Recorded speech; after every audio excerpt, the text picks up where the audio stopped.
And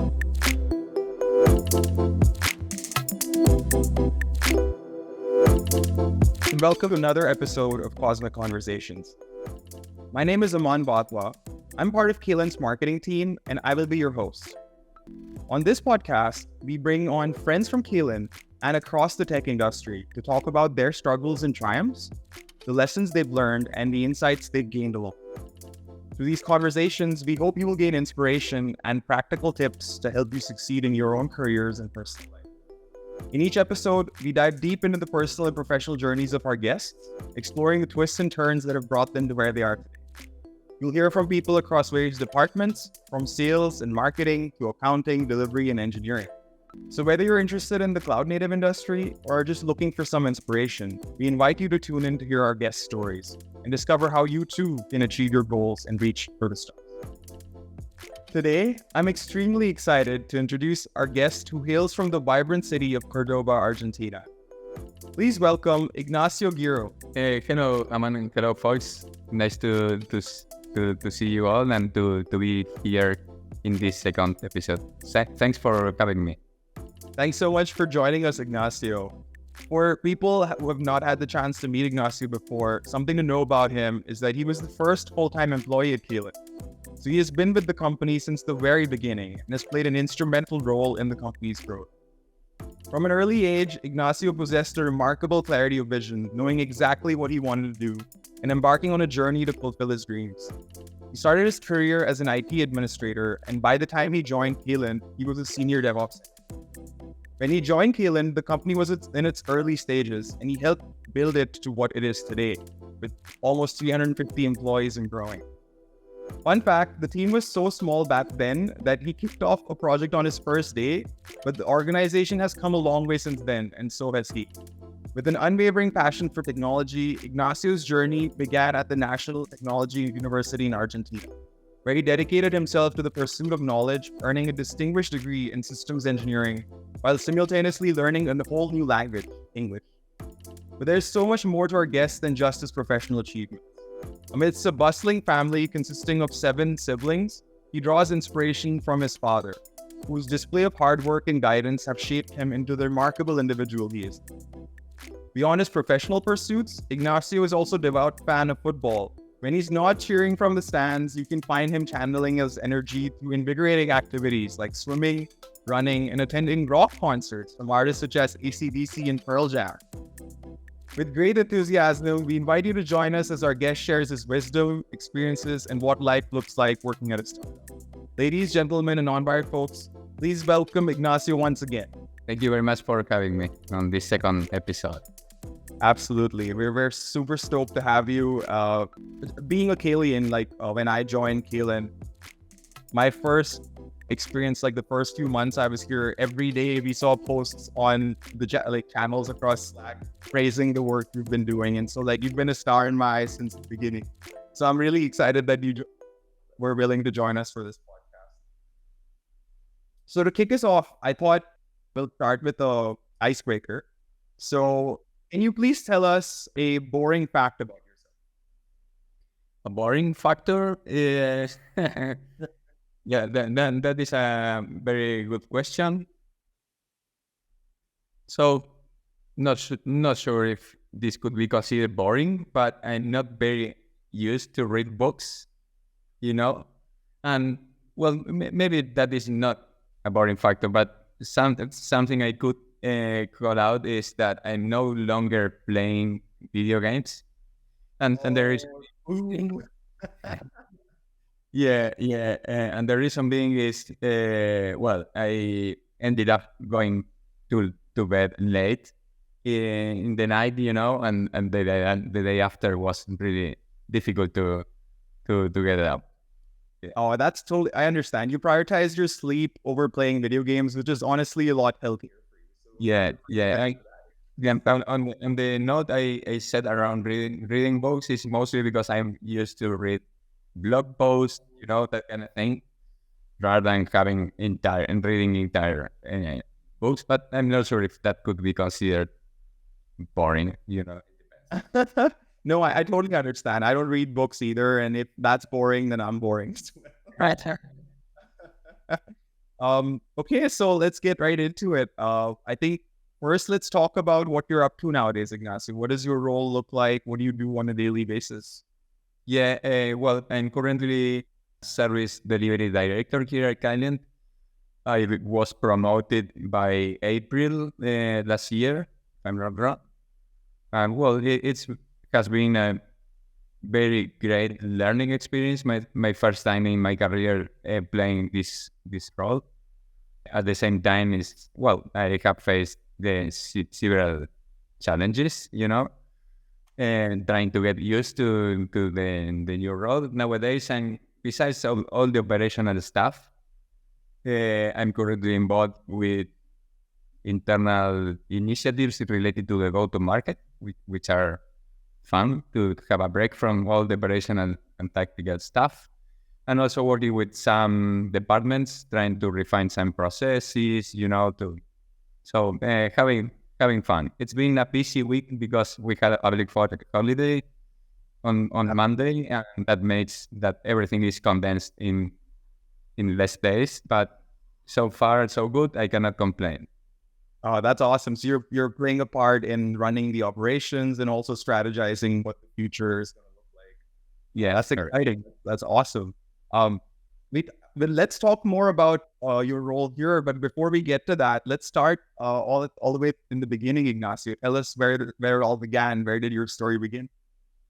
Yeah, cool. I'm a systems engineer, graduated in the university, but I believe my passion around technology and computers in particular started way earlier, mostly because of I believe my father would have been a good influence in this. He's a mechanical engineer, but had a specialty in software development.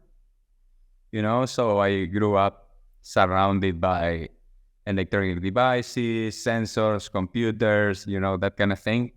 He has been working mostly in the manufacturing industry and developing software for automating some systems like car production lines, engine testing cells, that kind of thing. So all the software development applied to the manufacturing industry in general. And yeah, that has been really that was something that caught my attention. Did Since you I, when did you ever go to work with your dad or like see what he was working on? yeah, I used to see when I was kid to see what he was doing. I didn't understand anything, but that was something that caught my attention, and I believe that could have been a good starting point in me to start like pursuing a career related to technology, I see. And the fact he was, working with computers and electronic devices meant that we had at home those stuff. And since I was a kid, I had the privilege because not nowadays it's more like having a computer is easier. But back in times, it wasn't that popular that every home had a computer. So I had the privilege to have a computer at home and to interact with that. And that I believe enabled me to get a closer experience to the IT systems in general. I see. And how about your family back then? I remember you mentioned that you had a really large family and We're doing big family, 7 siblings. But fortunately, we have a pretty good relationship between us. It was challenging to get a turn to use the computer, to be honest, because so many people trying to to find yeah. are your siblings, are they all in programming and in No. Each one took different paths. I see, yeah, each one took different paths, and this is connected with the fact that that never pushed us to follow the same path. They led us to decide whatever we wanted to do in life, for our professional careers. that's incredible. And so Ignacio, are you like the youngest of your siblings, or are you the oldest of your siblings? Oh, actually, I'm the second, not the oldest, the second. I see. So you probably had a little bit of parenting to do for your siblings as well, hey? Yeah, kind of. Ah, that's awesome. It's funny, you had 7 siblings. I'm here thinking like you have half of a soccer team or a football team at home. Yeah, correct. Yeah, and yeah, we had really nice times. I really have very good memories from the time we were going on vacations with the whole family. I really don't know how that made that possible. Nowadays supporting a big family, especially here in Argentina with economic situation, it's pretty much impossible. Yeah. But well, then those were different times, and he was able to make it. Oh, that's awesome. I bet that was a very fun childhood. Do you have any memories from then that really stand out to you? Yeah, I have a couple of them. As I said, going the whole family going on vacations. That was the really positive experience. What was one of the places you went to together? We mostly vacation here in Argentina and different countryside places. Yeah, we didn't went that far. I see. It wasn't because we are a large group. It's not that easy to go farther. The closest we went was to Brazil. Brazil has really nice places, especially in summer if you want to I see. spend some time beach, Yeah, but besides the vacation plans, also going to the park on Sundays and all the birthday, Christmas and New Year celebration, that kind of thing. Regarding birthdays, we had a lot, or we continue having a lot during the year, so we celebrate pretty much every month. That's amazing. And like vacationing in Argentina and Brazil is amazing too. I've seen pictures from the ones that are posted on Slack from people traveling across it. It's just beautiful. Like the whole world wants to go to Argentina and Brazil, so I don't blame you for not leaving those countries and vacationing. But that's awesome. Yeah, yeah. In particular in Argentina, you have really, really nice places but different places to visit from south in Patagonia up to the north and from east to west. Yeah, so it's worth it. That If you happen to visit us someday, let me know. Happy to host you. Oh, that would be amazing. I've seen pictures from the barbecues. What are they called again? I'm sorry, asado? Is that what it's? Well, asado. Yeah. Asado. Yeah. Yeah, and that looks Yeah. so incredible. Like I salivate every time I see those pictures.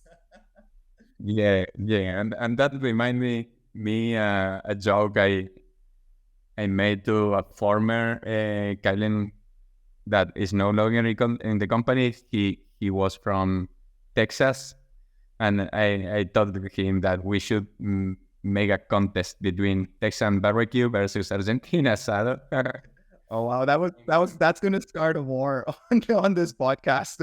On the audience is gonna fight between which is better. But I'd be happy to see both of them. I'd be happy to judge this competition and not pretend that one's better. But I know I'm gonna be enjoying everything. Yeah, to taste. So I wanted to ask you, when you were a kid, what was your first experience with building something like with Coder? Yeah, the very first exposure I had was interacting with the operating system. By that time, most of the personal computers had MS-DOS. Not sure if you know what I'm talking about. Maybe you're much younger than me. I know MS-DOS. Yeah. So all the interaction went or happened through the command line. Great. So the fact of installing or updating software or copying games or whatever between software between different set of diskettes, that kind of thing was the very first interaction I had. I felt like I was doing something great, but by that time, but it was as simple as installing video games, that kind of thing. Nothing super sophisticated, but because of the age I had, it was an interesting experience. That's really cool. And I know what you mean about that excitement when you do something like that. When I was 13, our family had like a MacBook Pro. So, MacBooks are not very flexible with or they weren't very flexible back in the day. If you wanted to do any performance kind of thing, or if you wanted to play games on them or anything, right? So I had to install Windows through the boot camp. So I installed Windows, and then I was able to overclock the MacBook with the processor. And so when I did that, I felt so badass too. I felt like I was hacking into this, and I was just like 13 years old, and I didn't even know if it actually did anything. But just like moving the slider and seeing things happen was yeah, you feel like super special doing that kind of thing. Yeah. In my case, but I'm talking something that happened earlier in time. The only way to copy software was using diskettes, floppy disks, and you had a ton of them trying to copy the full software, and sometimes in the middle you realize that someone had an defect, and I remember those challenges. Are you talking about like those square floppy disks? The thin black square floppy disks with like the physical disk inside? Yes. Everything like it. There were two sizes. Right. Yeah, like yeah. I remember when my family computer had a slot for those. That's pretty cool. Yeah, it's no longer around. But then after a couple of years, yes, Windows became an operating system, got more popular, and the activities I did in the computer were around installing software or upgrading operating systems. By the mid 90s, because that was heavily involved in technology, we were lucky and were able to have connectivity to internet. By that time, the connection was through a dial-up connection, so and the web was in the early days, so it wasn't a lot of things to do, but that was a really nice experience as well. Wow. If I mention to you US robotic dial-up modem, do you know what I'm talking about? No. I think so. I used to live in India, so like internet came pretty late, or I mean, at least the advanced internet broadband came pretty late to India. So like we used to have that dial-up too, and so every time like my grandmother used to make a phone call, the internet used to stop. Oh, yeah. You have conflicts with the family because of that. Yeah, and all the beeps and the boops when you were turning on the internet. Yeah, that was pretty fun.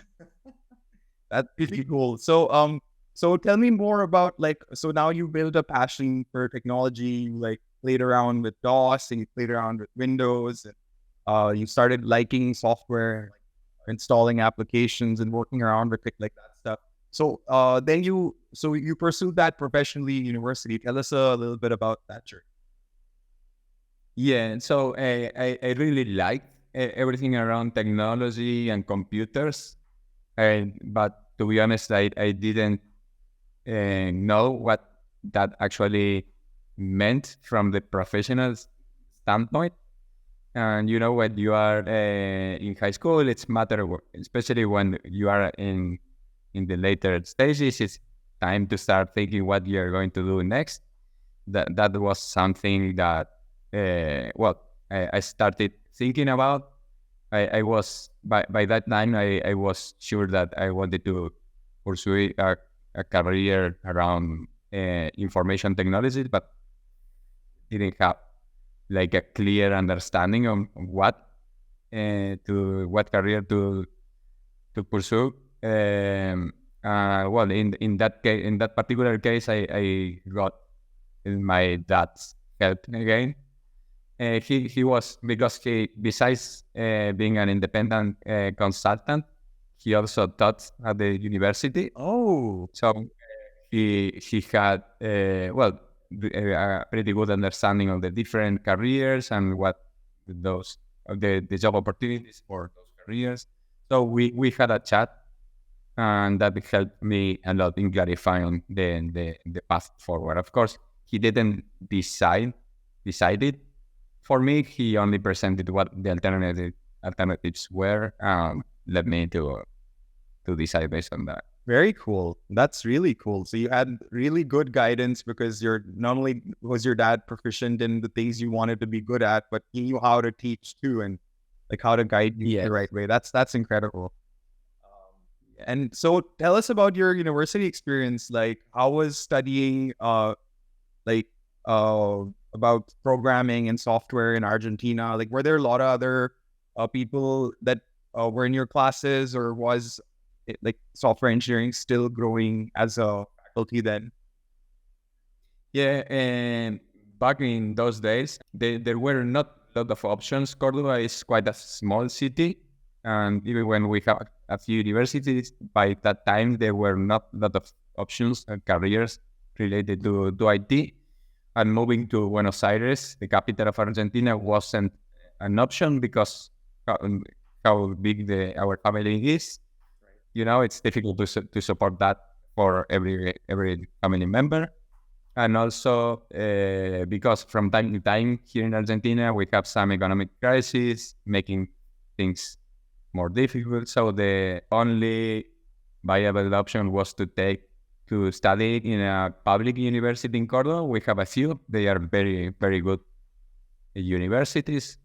But we didn't have a lot of offers in terms of the careers, I ended up deciding for systems engineering, in which they are teaching you to gather requirements, design software, information systems, and implement those, surrounded by or complementing by different subjects around IT, database management, networking, but the core is analysis, design, and implementation of software systems information. I see. Sorry, I deviated from the question. Oh, no worries. I'll follow up. So I just, how was your experience then? How was it studying? Was it difficult? I imagine it was. Yeah, yes, because I had to get a part-time job. By the time I started the university, we had an economic crisis here in Argentina, making things more difficult. As I said, we are a big family. So to support myself, I had to find a job. It was a part-time job, and the good thing is that it was IT related. So I feel like I gained some experience from both worlds, academic and the real professional experience. But that added more stuff on my schedule. So I had work on the morning. By midday, I went to the university, and in the evenings, I had to study, to get ready for the next days. Or down the road, I realized that English was very important for my career. So I started paying myself some English courses. And the only spot I had available were during weekdays and evening. So I had pretty much my full week schedule full. Wow, that's a very busy schedule. Yeah, it was really tough and busy, but it worth it. And down the road, once I was in the late years of the university, I started taking some technical courses related to networking, because that was something that I was really interested in. Because I had a full schedule during weekdays, I started taking those courses during Saturday mornings. Wow. Yeah, it was intensive, but at the same time, I always tried to balance social life, and all the obligations I had, and the academic, obligations I had. Wow. After all that hard work, how did you transition into your career? Where did you begin after the part-time job that you had? I was lucky because after I graduated, I got something I wanted to highlight is I got a very important job, full-time job for an international company. Córdoba is a small city, and by that time, several years ago, we didn't have the opportunity to work remotely, and we didn't have a lot of big companies here in the city. Most of them were small shops. So getting a full-time job for this international company was a huge milestone. I was hired as Unix and Linux system administrator. Okay. And it was really a very good learning experience because I was faced to SMBs or enterprise accounts supporting mission critical workloads. Right. Yeah, and with a lot of processes, In big companies, you have also bureaucracy, but in general, it was a very, very good learning experience for me. Wow. A huge step up from installing games on your computer. Yeah, no, when I got the yes, when I got the part-time job, first I started doing end user support, and it was a matter of time for me to start dealing with network devices, firewalls, because that was something that I really enjoyed spending the time with. So it was a good and preparation for what was next. Very cool. Very cool. And tell us about your career. So how did it transition from being an individual contributor to you heading into leadership? Or is that something that happened at Caylent? That happened in Caylent, yes. And after working I worked for two big companies, but always as a sysadmin, After some time, I realized I was needing a change. And by that time, there were some layoffs in one of the companies I was working for. So the timing was perfect. That was like the push I needed to make a change in my career. By that time, DevOps and cloud were something that people started talking about. It wasn't that popular, but I noted that there was a movement into that direction. And at the same time, it was an opportunity to start doing something different. So I started taking some self-paced labs, to start taking some courses.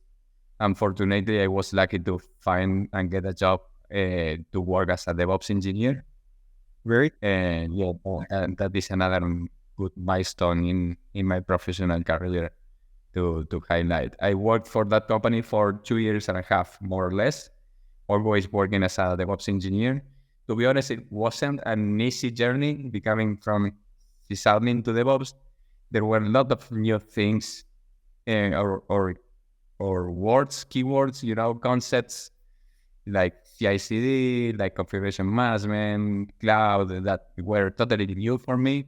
Fortunately, I got really good advice from some mentors that clarified a bit in the path forward, because I didn't have clarity on what I should start studying first, and when you are exposed to totally different topics, it's easy to get lost and not to spend the time on the right thing, so. That's really cool. It's still really brave of you to choose to go and do something totally new that was very different than what you were doing. And you obviously had a lot of success doing what you were doing. So going in and deciding you want to try something new and putting the effort to learn that's really admirable. That's awesome. Yeah, it requires, for you to have a clear understanding and where you are heading to, and it requires commitment, energy, consistency.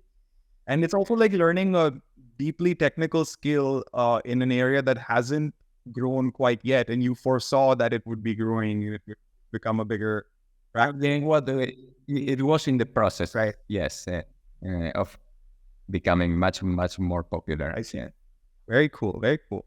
And tell us now, I'm sure a lot of our audience has been waiting to hear your journey at Caylent. Now we're at 350 people almost strong, and we've grown so quickly, coming from 5 people, and you being one of the first full-time employees at Caylent. Like I'm sure a lot of people really want to hear what that journey was like, and where did it all begin for you? Where was Caylent at that point, and how that led to where we are today? Yeah, of course. I was in a European trip with a friend. By that time, I was looking for a job change, but because I was traveling, I didn't pay attention to any LinkedIn notifications, anything like that. But by the time I went back, I got a notification from a message in LinkedIn from Caylent saying that they checked my profile, they were interested in having a meeting, and this is how everything started. I had a chat with JP first, because by that time he was the one running interviews, and then with Stefan. Stefan was the former CTO. It was a technical interview, and after that I got the good news that I was hired. By that time, the company was really small. As I said, we were just a few people. The CEO, CTO, a part-time person doing marketing stuff. Marketing was limited to writing and posting some blogs, no more than that. I found there were only 2 DevOps engineers, another person and myself. We were very, very small. That person was part-time, so this is why I believe I was the very first time. I was the very full-time employee. I see. How was your experience on the interview with JP? What was your impression of Caylent back then? Like, you probably looked it up online. You probably Yeah. To be honest, by that time I was interviewing for other companies, and I got to the finish line in 3 of them, and 2 other opportunities were offering me more salary actually, but the technology they were using wasn't that great, and also the fact that Caylent was so small, there were a lot of opportunities to build something new, was what ended up letting me to decide to take the opportunity. Very cool. I'm curious. You mentioned earlier that one of your first real career jobs was at a really large company that you picked off of from university, and that was earlier in your career. And then later in your career, you chose to work with a company like Cayliens, which was a really small startup.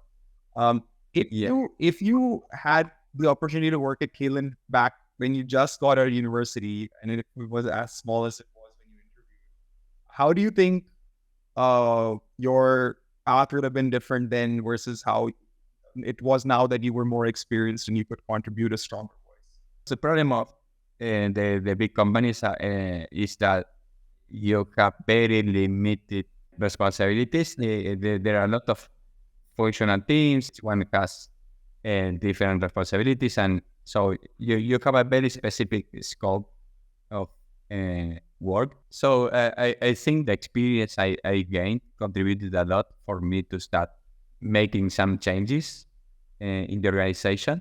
Of course, I wasn't the only one. There were key people contributing a lot to the organization throughout this time. But yeah, I feel like the timing was right because of the maturity I had by the time. I see. Very not sure. Sorry, not sure if this is answering. No, it does. It does. Absolutely. Like, I was trying to understand how the perspective you'd be coming in with if you would had less experience versus having had you did. And what's you have more confidence, and you've seen things, and you know what goes well and what doesn't work well, and so you can institute that. Working in some companies like Hewlett Packard, for example, in which you have very well established change management process, like kind of thing, it can be in very cool. preparation. Yeah. Tell us a little bit about your day to day back then? So like, what did you do in the start of the day? How was it? What were meetings like back then? Yeah, so as I was saying, we were just a few, and that means that we were all over the place. And the company, the maturity level was kind, kind of immature. We didn't have many processes, just a few. We didn't have proper documentation, and by that time, we didn't have teams either because we were just a few people, meaning that the success was more connected with the uh, people performance than anything else. Right. That could be exemplified and sharing what was my experience on day one. Uh, I joined the company. I had my onboarding lasted 1 hour. I had a meeting with my manager. My manager was the CTO. On top of that, that person was, by that time, was in Asia, was living in Asia, in Thailand. So I had really limited overlap. I see. With him, some doubts and to get some guidance. And after that, it was just myself on the product. On my day one, I realized that I had to kick off a new engagement a couple of hours later, that onboarding meeting. And I was the one, because we were just a few, I was the one gathering requirements, understanding the customer needs, designing, in writing the backlog, implementing, doing pretty much everything. We had another DevOps engineer doing pretty much the same on a different engagement. Very cool. Did you have to pretend that you were a Caylen for a long time? Yeah. And our delivery model was not that great because we were selling engineering hours per month, but we ended up working much more than that, because our early customers were startups in a pretty much similar situation than us. I see. And they didn't have enough budget other than to have a couple of engineers hours per month, but that wasn't enough for doing all the stuff we had to do. We ended up working more hours than we should for free, so there was a lot of waste of money there. And after a couple of weeks, the CTO reached out to me saying that, well, hey, there is another customer here that is needing help with a given implementation. And after a couple of months, I found myself working in 3 different engagements. Wow.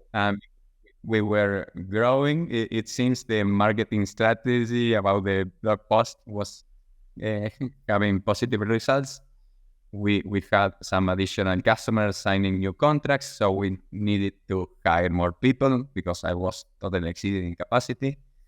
And well, I was the one also participating in the interviews, taking interviews, and hired those people. And because we hired more people, we needed someone to guide them. And who better than the oldest in the company? I was a couple of months old, but it's years, Yeah. So pull your weight all up from the first day. So your couple months were like someone else's years for sure. In terms of yeah, it felt like I was there for a year at least. It was really intensive, really busy times. And well, those people needed sort of team lead. I ended up being the team lead. I can distinguish like 3 different eras, or based on the organization size and maturity level. What I'm describing is what happened during 2018. I see. 2018. From 2019 and 2020, the organization started to head into a different direction, adding more structure, and 2021 and beyond is a totally different story. So what I have described is everything that happened during 2018. I see. Is there something else you'd like to Yeah, I would to know. tell me about that. Tell me about that transition. So like when did you start feeling like okay, we're growing really fast, and like how did you prepare for that? Because I can imagine when you were a smaller group, you need like less evolved and less complicated systems to manage things because like communication is much tighter. Everyone knows what's going on. But then as you grow, and I mean, as fast as Caylent grew, like uh, keeping up with that growth with evolving systems to ensure that that growth isn't wasted and that like our productivity grows the way you expect it to. How did you plan for that? And when did you start feeling like, okay, this is going to be really huge and really quick? Yeah, well, I to be honest, we hired in early 2019. We hired a VP of engineering, and that person was key I see. for some changes that were introduced that enabled us to take a different direction from evolving from a more informal maturity level to a more structured and tactical uh, I see. approach. We started creating teams. We stopped having ad hoc groups, to support a given engagement. We started defining roles and responsibilities of those roles. This is when I moved from an individual contributor to a manager, leading a team of people. We started having career conversations with the folks. So it required a lot of time and energy, and it was a team effort to slightly move into the right direction. We changed model from stop selling engineering hours per month to another delivery model, which is one of the ones we have nowadays, the pod delivery model, in which we assemble a team that is going to be assigned to a particular engagement. There were several positive changes. We started having other departments. We had our first HR person. That person brought a lot of very positive changes. Like, for example, started introducing some benefits. We started creating a better onboarding program, no more 1 hour, 2 hours of onboarding. We had our first employee handbook, We also hired people for the pre-sales and sales areas because before that, we were the ones speaking with the customers trying to sell. Just not to sell, but to offer a proposal according to their needs. Yeah, we started to add much more structure, more processes. So success wasn't on the individual efforts, and now started to be based on the processes and the repeated uh, procedures we have. Very And at that time we got our partnership with the CNCF, and also we achieved the advanced partnership with AWS. We still were a small organization. I think by this time, 2019, 2020, we stopped being a startup and started heading into a small organization. Very cool. How would you compare your day today versus what your day looked like 5 years ago? Well, the thing is, in the past, I was an individual contributor, so my day today was mostly around talking with customers, gather requirements, implementing code, showing up to meetings, that kind of thing. That was in the very early stages of Caylent. Then, as a delivery manager, I was overseeing a team of the maximum individual contributors they reported to me, or I had, were nine people, and I had like the maximum was 5 engagements. This is something we are no longer doing. So my day today was like a bomberman, being from here to there, And nowadays, we have much more structure. Starting 2021, we received pretty good investments that enable the company to accelerate the growth. We did very good hires and leadership people that brought a lot of strategic view. Some internal departments were created or refined. We created additional roles that enabled us to separate the concerns, to split the load across different team members. We had some internal organizational changes in the delivery side. Like, for example, some practices like CNA or CDE were born because they didn't exist by that time. We achieved the premier tier in the partnership with AWS. We took really smart decisions, like related to the go-to-market, and like the one being all in on AWS, which enabled us to focus on AWS. In the past, we were like across all the cloud providers, which is difficult.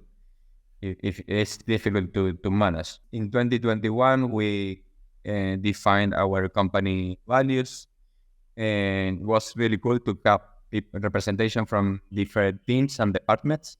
It's not that was something imposed from the upper management, but something we across the organization collaborated to define the values. And more benefits were added. We started to have local events to get together, to get more synergy. Yeah, it's like a totally different experience from the previous ones. And this is why I feel like I worked for 3 different companies, 3 different products. So having seen this growth, having seen so much change in your personal career with Caylen, where do you think the next 5 years are? Where do they lead us? Well, that is a very good question. I don't think we have a roof. And I see ourselves being the number 1 cloud consulting service provider company in the world, externally speaking, in which the customers can find a partner that is going to help them in their digital transformation journey. You know, that everything is evolving to the cloud, to artificial intelligence based decisions, everything related to take the right decisions based on the data you have. So I think with all the changes we have implemented, we are heading into that direction. From my perspective, externally speaking. Internally speaking, the Caylen is going to be, if it's not already, the best company to work in. And then you would say in your experience, it has been for you? Yes. Yeah. I mean, it makes sense if you were stuck around for so long and you saw its growth from where it was to where it is today. Yeah, there are a lot of opportunities. Then we have pretty solid HR teams that are always thinking on or putting employees first, you know, that are constantly revisiting the benefits and all the processes we have in order for us to have a really good working environment. I see. Yeah. One thing I wanted to ask regarding that is I've had experience at different sizes of companies before too, and as well as like I was part of an acquisition where our company grew dramatically in size from like a few hundred people to thousands of people. And then that changed a lot of the processes. Like my purview was much narrower, and like I experienced those changes too. And one thing that was very stark to me was the difference in culture. So like the way things worked, the way we communicated, the way we dealt on we met during meetings, or the way we worked on projects and collaborated was very different when we were in that startup, smaller company phase than when we were in that enterprise phase. So I've heard a lot from other people that at Caylent, there's this magic in our culture that like somehow attracts incredibly talented, incredibly intelligent, and like really nice people. So I wanted to ask you, how do you think the culture has evolved from when Caylent was smaller or has it stayed consistent? And if it has stayed consistent, how was that achieved when it's so hard for other companies?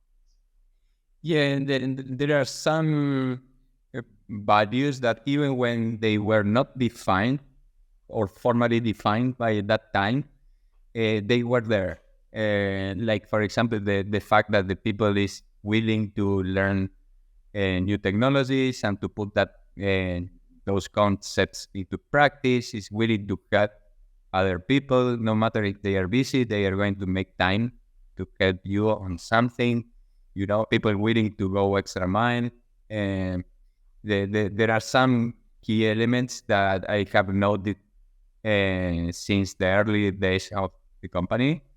And of course, the fact that we are getting more budget for some internal activities or benefits, like for example, the fact that you can get together locally or the regional events we are promoting are making the process of getting more synergy, are pushing that to the next level. It's so fascinating because it's not just that we maintain culture and quality, but also at the speed that we grew at too. Because in an environment where it's hard to hire people too. Yes, correct. And also we are having fun while working. You know, we have from time to time some events to have fun, to relax. You know, some contests are Yeah. and something, yeah, which makes the working environment really, really nice. So now that you're in your position, you probably meet a lot of new interviewees, you meet new people who want to work at Caylent, and you assess them. Tell me your experience in that, and how would you compare that to when you were in their position, like when you were interviewing for a job, or when you were in an individual contributor role and you were looking to get into tech companies?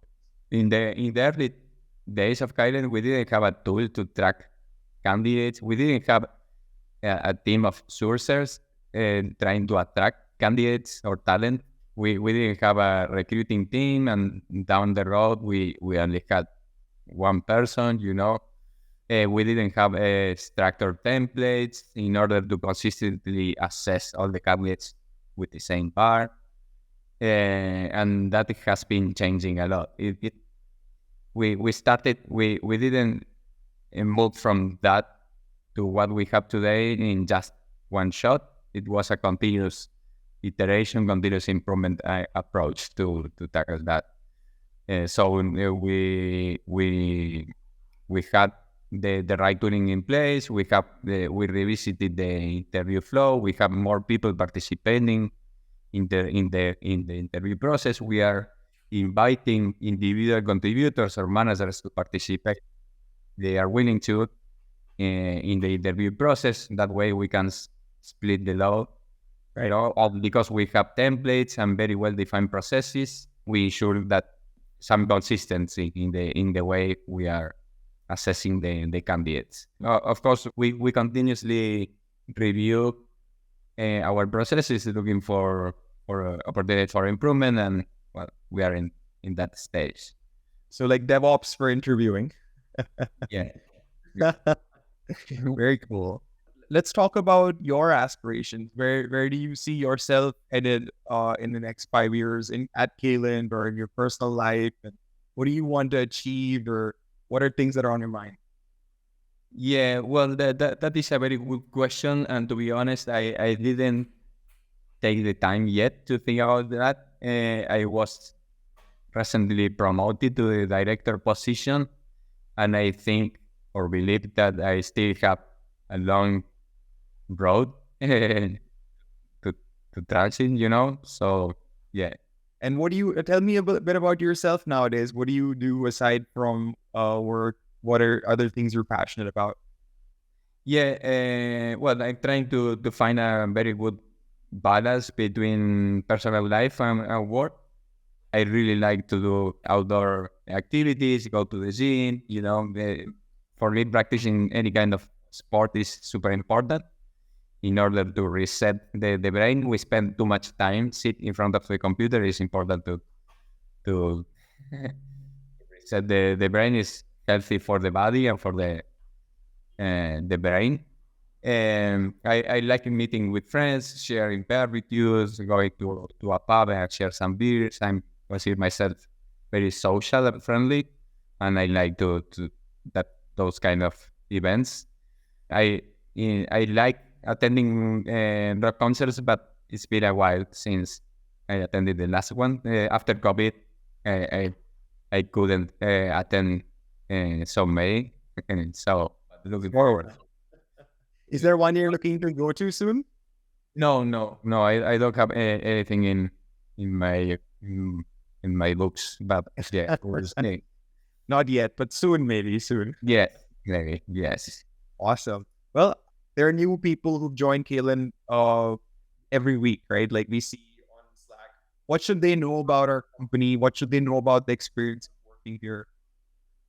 Yeah. Well, the good thing is that they are joining in a company that has a higher maturity level than it had. Sorry, in the past, meaning that they are going to find or to have a much better experience. For example, comparing the onboarding process, today we are trying to dedicate 1 week for the people to be onboarding, to catch up with some internal trainings. We are in the process of implementing a sort of body program in which we are going to have someone shadowing the person. So it's all the changes that have been done throughout these years are going to make the life of the new hires easier. By the time I joined, I was like a bit lost per se because there weren't clear guidelines and direction, and it required a lot of effort, energy over time, extra mind to get here. But we are in a phase in which we are continuously improving, revisiting and improving our processes. If someone thinks that something can be done differently, we are open to hear feedback and to reconsider that. So not sure if this. No, it absolutely does. And no, and thank you for that. And then let's like maybe broaden it up to people working in tech and people working in software. Like now this industry is ballooned up tremendously. Like everyone is interested in technology and in software. Everyone uses it every day. Like you mentioned earlier, like everyone's got more like computers everywhere nowadays. Thinking is hard to come by before. So there's a lot of interest here. So what would you say to the people who are aspiring to enter this field now that like it's so much more saturated? How can they differentiate themselves? How can they join companies like Caylent where their skills will go a long way, where they'll be appreciated and where they can like pursue bigger things than they probably hoped for before? Yeah, the very important thing is to understand what those people want to do, to make sure that they're going to take the path they want. And sometimes it's not easy to find what you want. It requires time. And once they know what they want to do, they very likely they're going to require from a mentor or someone providing some guidance. Sometimes there are many paths. There is no straight line from source to destination. So they may require a mentor or a manager, something providing guidance. Here at Cayliens, yes, we have managers that have a group of people assigned to them, in which they are having at least bi-weekly meetings, reviewing not only performance related discussions, but also when having conversations around career path, career growth, and they are part of their responsibilities is to make sure that according to the person interest, they are taking the right career path. Yeah, and I've also heard that we've begun, there's a group of Cayliens who've begun this initiative for a mentorship program across the company to connect Cayliens with people from different departments or areas they feel like they want to grow into so they can like meet with those people, get their guidance. Yeah. Yeah, to be honest, I'm not very familiar. I heard about that initiative. I'm not very familiar on the details. Right. Yeah. I believe it's just getting started and like it's in its initial innings, I guess, and it's slowly starting to grow. But I guess it's timely right now with the amount of growth we've had and with the number of new people coming in that like it's something that can really help make people Cayliens very quickly. Yeah. Awesome. Well, I have to say thank you so much for being a part of this conversation, Ignacio. We learned a lot about you. We learned about your childhood. We learned about your perseverance, dedication to learning what you set your mind on with software. We learned about your experience at Caylent, like how it all began. Well, thank you very much for having me on this second episode. I really enjoyed the conversation. Hopefully the audience enjoyed the conversation too. And well, congratulations for being as such a great host. Oh, you're flattering me. Presenting the Oscars in the next one. Oh man. Well, maybe one day. Thank you so much again, Ignacio. After this episode, we were going to be interviewing JP, our CEO. So we'll get to see another side to that growth story, what it was like from his perspective, growing a company that he began. So I think it's really cool to get your point of view as someone who experienced that from I guess at that point from a newcomer's perspective. Yes. So thank you very much. Considering that Cayliens started as a platform as a service company back in 2015, providing services and container orchestration services to software development teams. And I believe they were smart enough in changing the strategy, because by those times, Kubernetes started to become more popular, and today it's the de facto standard. So we wouldn't be here if they didn't change the strategy. Yeah, absolutely. That adaptability and pivot could be more profitable or could be more offer more growth potential in the long term. That's going to be the focus of that episode. So I think having your perspective first, so our audience can understand your point of view, is going to be awesome. So that when they come into that episode, they'll get the other side. Thank you so much. Really, really appreciate it. Thank you. That concludes the second episode of Cosmic Conversations. We hope you found it enlightening and informative. Thank you so much for joining us. And once again, thank you to Ignacio for being such an inspiring guest and sharing his wisdom and experience. If you enjoyed the show, please leave us a rating and review on the platform you're listening on. And don't forget to subscribe so you never miss an episode. If you have any feedback or suggestions for future episodes, we'd love to hear from you. You can reach us at podcasts@caylent.com, and you can find the email address in the description. Thank you again, and we'll see you next time.